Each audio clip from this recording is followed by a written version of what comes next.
Hey hi guys, welcome back to SS public talk. Pushpa 2 నుంచి అయితే ఒక క్రేజీ అప్డేట్ అయితే వచ్చేసింది. కిసాక్ సాంగ్ అయితే రిలీజ్ అయింది అనమాట. ఈరోజు ఈవెంట్ అయితే గ్రాండ్ గా రిలీజ్ అయింది. ఈ ఈవెంట్ లో డిఎస్పి గారికి అయితే అవమానం జరిగింది అనేది అయితే చెప్పాలి. ఎందుకంటే ఫస్ట్ నుంచి ఉన్న రూమర్ అయితే నిజమైపోయింది అనమాట. ఏంటంటే పుష్ప 2కి మీరు బ్యాక్గ్రౌండ్ స్కోర్ ఇవ్వట్లేదు, ఎందుకంటే హైదరాబాద్ లో నిర్వహించినటువంటి ఈవెంట్ కి కొంచెం ఎక్కువ సమయం కేటాయించాల్సి వచ్చింది. దాని ద్వారానే బ్యాక్గ్రౌండ్ స్కోర్ లేట్ అయింది. అందువల్లనే తమనికి ఇవ్వడం అలాంటివి అయితే జరిగింది. సో అందులో వాస్తవము.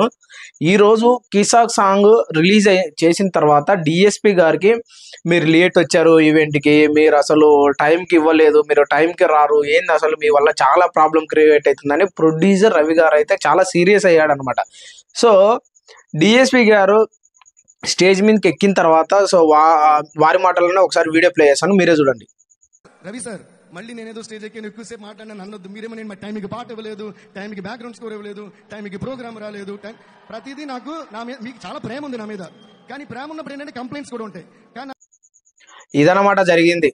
సో ఏది ఏమైనా కానీ పుష్ప పార్ట్ 1 లో ఐటమ్ సాంగ్ ఉంటది, ఊ అంటావా మామ ఊ అంటావా. ఆ పాట గ్రేస్ ఏంది అసలు, ఆ సమంత గాని అల్లు అర్జున్ స్టెప్స్ గాని ఒక రేంజ్ లో ఉన్నాయి.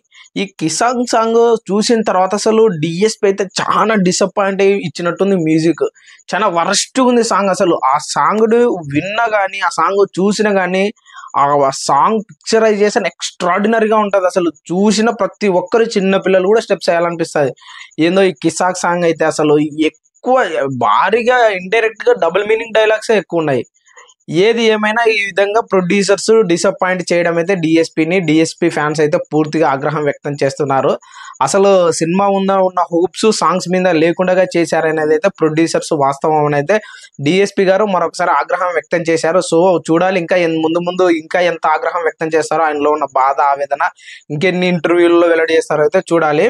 ఇప్పటిదాకా ఫస్ట్ టైం అనమాట పూర్తిగా ఒక సినిమాకి ఆయననే అంకితమే ఇస్తాడు. సో ఒకరు బ్యాక్గ్రౌండ్ స్కోరు, ఒకరు సాంగ్స్, ఒకరు వేరే వాళ్ళు ఇంకో బీజిఎం, ఇలాంటివి కాకుండా ఆయనే మొత్తం సినిమా మొత్తం ఇచ్చేవారు. సో ఇప్పుడు సాంగ్స్ ఏమో డిఎస్పి, బ్యాక్గ్రౌండ్ స్కోర్ ఏమో మన తమన్ అయిపోతాడు. ఏది ఏమైనా ఈ ఎఫెక్ట్ మొత్తం సినిమా పైన పడకుండా ఉంటే అంతే చాలు. ఇలాంటి నెగిటివిటీ క్రియేట్ అయినప్పుడే సినిమా మీద హోప్స్ అనేవి తగ్గుతూ వస్తూ ఉంటాయి. సో డిఎస్పి ఫ్యాన్స్ ఇంక్రీజ్ కావద్దండి, డిసప్పాయింట్ కావద్దండి.